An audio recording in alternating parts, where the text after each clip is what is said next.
বিদ্রোহীদের দামেস্ক দখলের হুমকির মুখে গত ৮ ডিসেম্বর দেশ ছেড়ে রাশিয়ায় পালিয়েছেন সিরিয়ার ক্ষমতাচ্যুত প্রেসিডেন্ট বাশার আল আসাদ। সেই ঘটনার কয়েকদিন পরই সামনে এলো এক চাঞ্চল্যকর তথ্য। আন্তর্জাতিক বিভিন্ন সংবাদ মাধ্যমের দাবি 2018 থেকে 2019 সালের মধ্যে সিরিয়া থেকে মস্কোয় প্রায় 250 মিলিয়ন মার্কিন ডলারের সমতুল্য অর্থ পাচার করেছে বাশারের সরকার।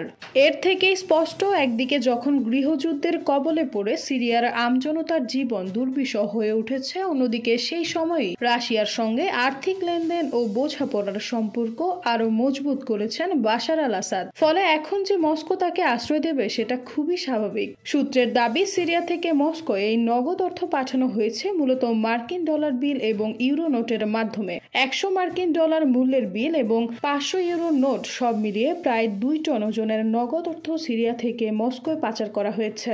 মনে করা